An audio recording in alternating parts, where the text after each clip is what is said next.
اہل حدیث کہتے ہیں کہ آپ نبی صلی اللہ علیہ وسلم کا وسیلہ نہیں دے سکتے، برائے مہربانی بتا دیں جائز ہے کہ ناجائز؟ اور دوسرا ختم شریف تو ویسے ہی خود ہی شریف بنا ہوا ہے، سال ثواب تو ثابت ہے، لیکن ختم شریف کے ساتھ نہیں، ویسے آپ غریبوں کو کھانا کھلائیں، میت کی طرف سے صدقہ کریں۔ رہ گیا نبی علیہ السلام کا وسیلہ پیش کرنا، تو اس کے بارے میں اہل حدیث ان کی کوئی ضد نہیں ہے اپنی ذاتی، وہ کہتے ہیں کہ صحیح بخاری میں 1010 نمبر حدیث ہے 1010 کہ حضرت عمر نے کہا ہے اللہ جب تک تیرے نبی ہم میں موجود تھے انا کنا نتوسل الیک بنبینا، ہم تیرے حضور متوجہ ہوتے تھے اپنے نبی کے وسیلے سے، یعنی ان کی دعا کی برکت سے تو ہمیں بارش نازل فرماتا تھا، اب ہم ان کے چچا کو لے کے آئے ہیں۔ تو حضرت عمر کا یہی عقیدہ تھا کہ رسول اللہ کی وفات کے بعد چونکہ اب ڈائریکٹ حضور سے کمیونیکیشن نہیں ہو سکتی، تو حضرت عمر وسیلے کا مطلب یہ لیتے تھے کہ رسول اللہ سے دعا کروانا، تو وہ قبر پہ تو ممکن نہیں ہے،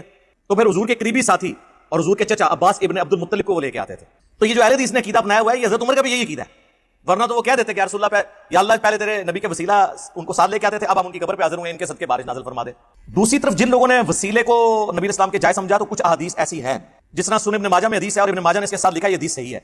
عثمان بن حنیف روایت کرتے ہیں کہ ایک نابینا صحابی تھے، وہ رسول اللہ صلی اللہ علیہ وسلم کے پاس آئے، انہوں نے کہا یا رسول اللہ دعا کریں میری آنکھیں مجھے اللہ تعالیٰ لوٹا دے۔ آپ نے فرمایا صبر کر لو تو جنت ہے، تو کہتے تو دعا کرتے تھے، انہوں نے کہا یا رسول اللہ آپ دعا ہی کریں،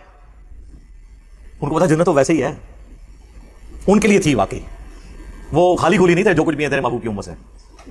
تو صحیح بخاری میں حدیث ہے، حدیث قدسی، نبی علیہ السلام فرمایا اللہ فرماتا ہے میں اپنے جس بندے سے آنکھیں لے لوں تو میرے ہاں اس کے پاس جنت کے سوا کوئی اس کی جزا نہیں ہے۔ نابینوں کے لیے خوشخبری ہے، جنت ملے گی۔ حضور نے کہا وضو کرو، 2 نفل پڑھوائے، اس کے بعد کہا کہ دعا کرو اے اللہ میں تیرے نبی کے وسیلے سے تیری طرف متوجہ ہوتا ہوں، اور یا رسول اللہ میں آپ کے وسیلے سے آپ کے رب کی طرف متوجہ ہوتا ہوں۔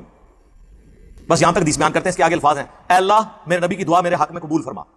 حضور نے ان کے لیے دعا کی، ان کی آنکھیں واپس آ گئی۔ تو اس میں تو حضور سامنے موجود ہے، دعا کروائی، اور وہ دیکھیں دونوں صورتوں میں اللہ کی طرف متوجہ ہوئے، یا رسول اللہ آپ کے ذریعے اللہ کی طرف متوجہ ہوتا ہوں، اے اللہ میں تیرے نبی کے ذریعے تیری طرف متوجہ ہوتا ہوں۔ ابن ماجہ میں تو یہاں تک حدیث ہے، یہ تو وہی عقیدہ جو حضرت عمر کا ہے،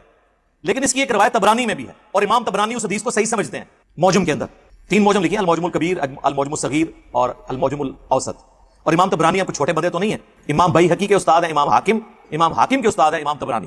اور 360 ہجری میں فوت ہوئے ہیں، شروع کے ائمہ میں سے۔ وہ اس روایت کے آگے ایک اور حصہ لے کے آئے کہ حضرت عثمان غنی کے دور میں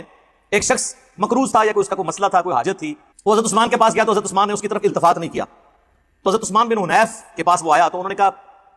تمہیں میں ایک دعا سکھاتا ہوں جو میں نے نبی الاسلام سے سیکھی ہوئی ہے، اور انہوں نے وہی دعا جو ہے نا اس کو سکھائی۔ اب حضور کو فوت ہوئے بھی آلموسٹ سمجھ لیں کم از کم بھی 15 سال تو گزر چکے ہوں گے حضرت عثمان کے دور میں، تو انہوں نے وہی دعا مانگی اور اس کی حاجت اللہ نے پوری کر دی۔ اس حدیث کے تحت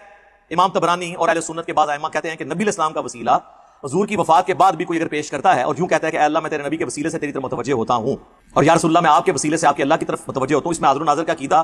یا علم الغیب والا عقیدہ جو خود سے بنایا ہے انہوں نے، ایک تو وہ ہے جو باقی موجود ہے، ایک جو انہوں نے خود بنایا ہوا ہے، وہ نہ ہو تو کوئی کر لیتا ہے تو یہ کوئی یعنی بدعقیدگی والا مسئلہ نہیں ہے۔ میری اس کے اوپر ویڈیو ریکارڈ ہے۔